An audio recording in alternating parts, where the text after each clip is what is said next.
Good morning, friends, and welcome to the pre-market view. We've seen good strength in the US markets for the past 2 days, and yesterday also they were up about 0.75 to almost about 1%.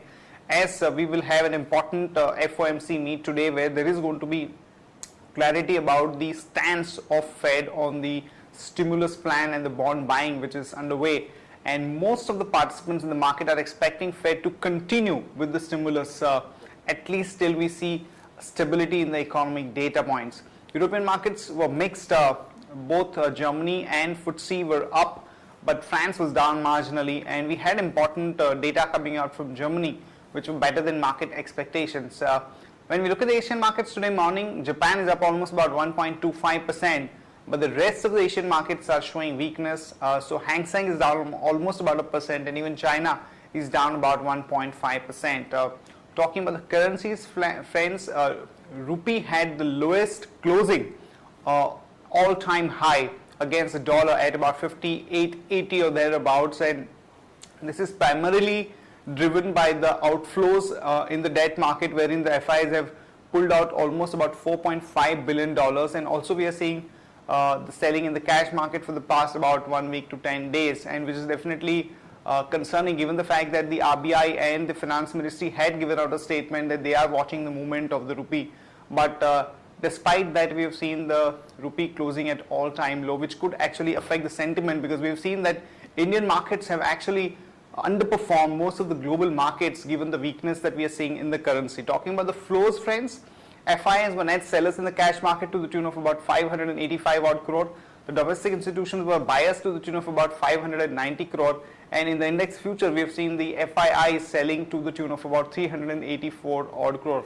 Back home, our markets continue to remain sideways, and we had seen pocket of strength coming in telecom and select pharma stocks, but overall we think that the market have remained quite sideways given the weakness in the rupee. And on that note, let me invite Shaival to take us through important F&O cues, data and strategies that we can have in the F&O markets. Good morning, friends. Let's have a view at derivatives. Friends, in yesterday's trade, we have seen that Nifty opened on a negative note and traded on the lower range.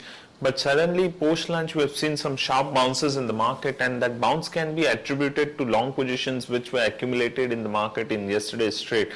Now, the PCR ratio has been continuous on a declining trend, and which has been clearly visible from the option matrix. Yesterday, 5,700 put option underwent reduction in open interest, whereas on the call side, we have seen that 5,800, which is currently an in-the-money call option, has seen good amount of activity, or say has seen addition on the open interest fund, followed by 5,900, 6,000 and 6,100 strikes. Now, since this is being an in-the-money call option and we have seen some good activity happening place at this place, we'll need to watch on to this level on closing basis. But yes, the fact is that 5,700 put option still stands with the highest number of shares in the open interest, and if markets are unable to sustain 5,800, then probably 5,700 is what we can see on the cards, which is also a weekly VWAP targets. Now, we've been seeing some sharp bounces in the market. Usually it's been observed whenever the market trades into a discount, there are some sharp bounces which market witnesses. Now, if we see some bounces continuing in the market, then probably 5870, which is our weekly VWAP, would continue to act as a stiff resistance for the market. And as the market would be eyeing the Federal Reserve statement, yes, we would see some uncertainty and volatility continuing in the market. And from intraday perspective, Wipro is looking positive, so one can go long with stop loss of 331 rupees 70 paisa. Thank you. Here are the important news and events that we are tracking today. First of all, the Department of Economic Affairs Secretary Myram has recommended hiking the FDI cap in sectors where it is currently at 26% to about 49%, and wherever the cap is 74%, he has recommended that can be taken up to almost about 100%. And he has also said that all the sectors can be put under an automatic route except those that are sensitive, wherein FDI is up to about 49%. So as per this Myram panel, the full foreign ownership in telecom can be allowed, aviation can also be allowed full 100% FDI ownership, 74% FDI in the multi-brand retail, and about 49% in insurance and pension. This is definitely sentimentally big positive for the markets, because once this is implemented, you could expect a good amount of flows and re-rating of some of these sectors, particularly private sector banks, where the current ownership is capped at about 74%. Even for telecom, we have seen that there is a good amount of buying interest, and if this recommendation is implemented, then you could expect a re-rating of that sector.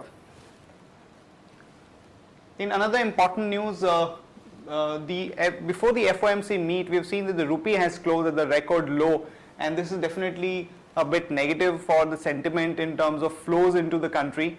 And it remains to be seen what kind of statements are we going to see from RBI and the Finance Ministry to get more clarity on the rupee movement.